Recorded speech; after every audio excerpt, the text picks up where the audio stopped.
Hey everyone, good morning. Welcome back to my another vlog. तो आज के दिन की शुरुआत की मॉर्निंग वॉक के साथ।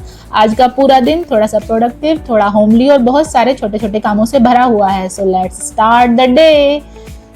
तो वॉक से आने के बाद जैसे कि हम डेली करते हैं, चिया सीड वाटर और ड्राई फ्रूट्स के साथ शुरुआत की दिन की। और आप देख सकते हैं मेरे फेस पर पिगमेंटेशन काफी कम हो गई है, क्योंकि मैंने आप लोगों के साथ प्रॉमिस किया हुआ था मैं आपके साथ शेयर करूंगी इसके रिजल्ट, जो कि मैं हाइफन डिपिगमेंटेशन सीरम यूज कर रही हूँ। तो आप विदाउट एनी सेकंड थॉट आप इसको ले सकते हैं। मुझे काफी सही प्रोडक्ट लगा है। और उसके बाद मुझे क्योंकि ब्रेकफास्ट बनाना था, मैं चली गई थी ब्रेकफास्ट बनाने के लिए। और आज मैंने ब्रेकफास्ट में बनाया है मूंग दाल का चीला, जिसकी फुल रेसिपी मैं आज आपके साथ शेयर नहीं कर पा रही हूँ, क्योंकि मैं रिकॉर्ड नहीं कर पाई जल्दी में। मैं कभी फिर आपके साथ जरूर शेयर करूंगी। देन मैंने किया अभिनव को बाय बाय। और उसके बाद आज मुझे निकालना था मक्खन, तो मैं आ गई थी किचन में। मक्खन निकालने का मेरा बड़ा सिंपल सा तरीका है, मैं आपके साथ शेयर करूंगी आज। तो एक वीक की मलाई को मैं इकट्ठा कर लेती हूँ और एक रात पहले उसमें थोड़ा सा दही मिलाकर उसको बाहर रख देती हूँ। नेक्स्ट मॉर्निंग वो जम जाता है, फिर मैं उसको थोड़ी देर के लिए फ्रिज में रखती हूँ और फिर ठंडे पानी के साथ उसको या तो मिक्सी में या फिर ब्लेंडर से आप ब्लेंड करिए।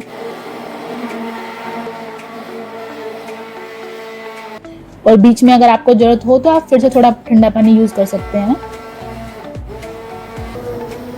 ये देखिए कितने आसानी से मक्खन निकल गया है। और अब इसको करेंगे सेपरेट।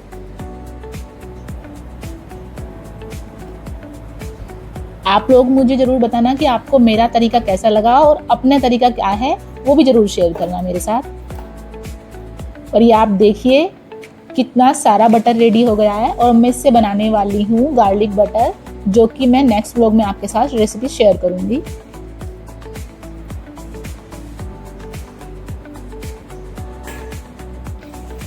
इसी दौरान जब तक मैं मक्खन निकाल रही थी, घर में आ गया था एक अनएक्सपेक्टेड लिटिल बर्ड। छोटा सा मेहमान हमारे घर आ गया था, जो कि विंडो के थ्रू गलती से आ गया था। उसको काफी जद्दोजहद के बाद खैर फाइनली हमने सेफली उसको बाहर निकाल दिया था। और इस लिटिल एडवेंचर के बाद मैंने किया थोड़ा सा योगा मैं कोशिश करती हूँ डेली करूँ। शिफ्टिंग के दौरान कुछ टाइम के लिए ब्रेक हो गया था, लेकिन मैंने इसको फिर से रूटीन में शामिल कर लिया है।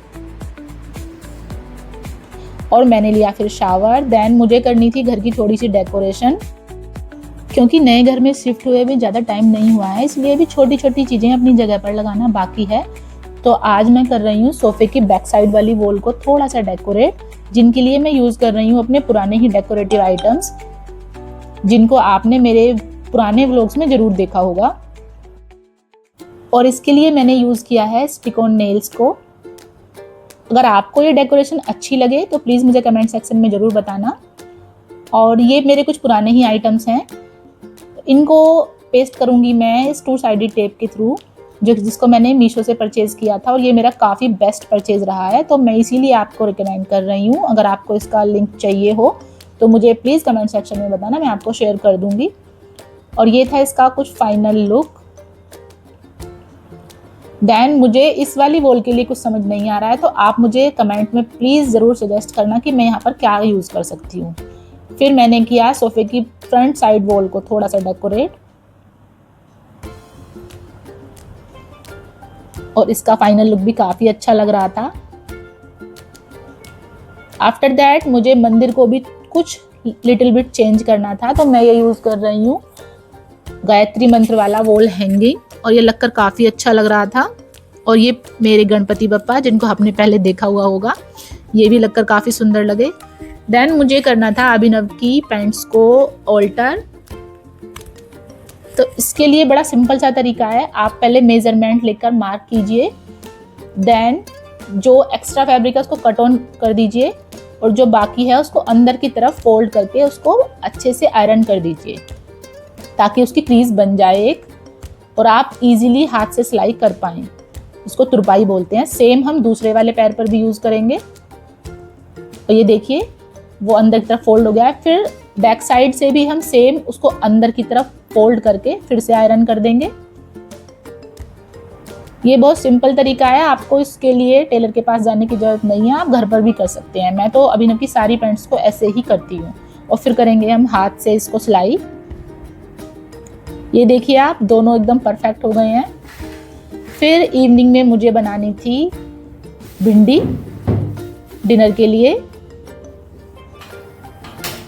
तो चलिए आप लोगों के साथ रेसिपी शेयर करते हैं। तो सिंपल सा तरीका है, पहले लेंगे मस्टर्ड ऑयल, उसमें डालेंगे गर्म होने के बाद थोड़ा सा हींग, देन अजवाइन और प्याज। प्याज की क्वांटिटी थोड़ा आप ज़्यादा रखिए, क्योंकि भिंडी में प्याज की क्वांटिटी ज़्यादा रहकर ही टेस्ट आता है।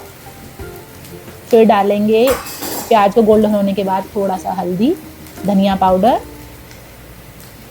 और थोड़ा सा रेड चिली पाउडर एंड नमक, और इसको अच्छे से मिक्स करेंगे। फिर डालेंगे भिंडी।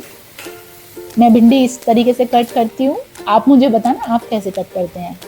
फिर थोड़ा सा डालेंगे लेमन। लेमन इसके टेस्ट को काफ़ी एनहेंस कर देता है, तो आप इस टिप को ज़रूर ट्राई करना। उसके बाद हम डालेंगे इसमें थोड़ा सा बेसन। बेसन से क्या होता है, भिंडी पर एक अच्छी सी कोटिंग हो जाती है और भिंडी क्रिस्पी बनती है। लेकिन बेसन की क्वांटिटी बहुत ज़्यादा नहीं रखनी है, सिर्फ 1 चम्मच ही डालना है। उसके बाद हम इसको धीमी गैस पर पकने के लिए रख देंगे और बीच बीच में चलाते रहेंगे। फिर मैं आ गई थी पूजा करने के लिए। मैं भगवान में काफ़ी विश्वास रखती हूँ, क्योंकि जो चीज़ हमारे पास है उसके लिए काफ़ी लोग दुआएं करते हैं, तो हमें उसके लिए भगवान का शुक्रगुजार होना ज़रूरी है। फिर मैं आ गई थी किचन में और मेरी भिंडी हो गई है ऑलमोस्ट रेडी। अब हम इसमें डालेंगे थोड़ा सा गरम मसाला और इसको ढककर रख देंगे ताकि खुशबू पूरे भिंडी में हो जाए। और फिर फाइनली डिनर भी हो गया था रेडी। हम लोगों ने किया डिनर और उसके बाद की थोड़ी सी इवनिंग वॉक। आज बाहर नहीं जा पाए थे तो टेरेस पर ही इवनिंग वॉक की। और दिन खत्म होने से पहले मैंने मॉर्निंग के लिए ड्राई फ्रूट सोक करके रख दिए थे ताकि सुबह की शुरुआत आसानी से हो सके। तो ये था आज का पूरा दिन।